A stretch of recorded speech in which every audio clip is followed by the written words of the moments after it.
नहीं रहा उस एचआरटीसी बस का ड्राइवर जो उत्तराखंड के कुआनू में हादसे का शिकार हुई थी। 5 दिन तक जिंदगी और मौत के बीच लड़ता रहा, लेकिन आखिर में हार गया और सांसें साथ छोड़ गई। जिस बस के नाम सारी उम्र कर दी, जिस पर सारी जिंदगी बिता दी, आखिर में वही जान जाने का कारण बन गई। न दवा काम आई, न दुआ ने असर दिखाया और न धरती के भगवान कोई चमत्कार दिखा पाए। और किस्मत भी देखिए, वैसे कहते हैं कि किसी की मौत की झूठी बात फैले तो उस शख्स की उम्र और बढ़ जाती है। इस हादसे के बाद भी ये अफवाह उड़ी थी कि ड्राइवर दीपक शर्मा की मौके पर मौत हो गई, लेकिन असलियत सामने आई तो लोग कहने लगे कि अफवाह फैली है तो उनकी उम्र बढ़ गई है। लेकिन आखिरी वक्त में हालत ऐसी हो गई थी कि उनकी उस हालत की तस्वीर हम आपको नहीं दिखा सकते।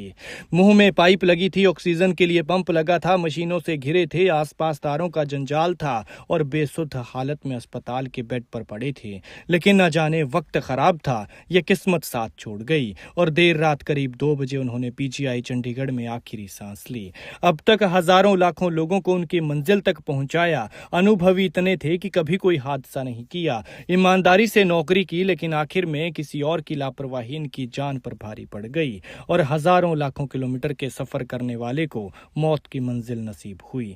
वो दर्दनाक हादसा इनकी जिंदगी ले गया और कईयों को कभी न भरने वाला जख्म दे गया।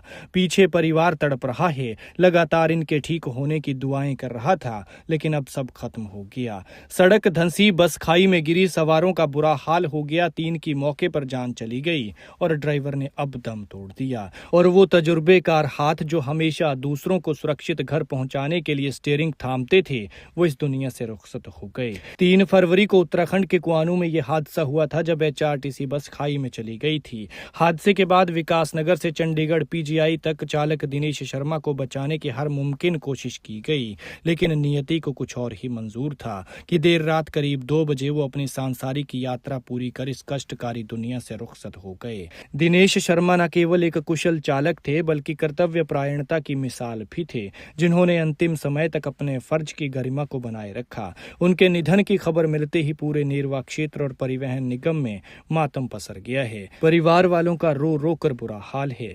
खैर, भगवान मृतक की आत्मा को शांति दे और दुखी परिवार को दुख सहने की शक्ति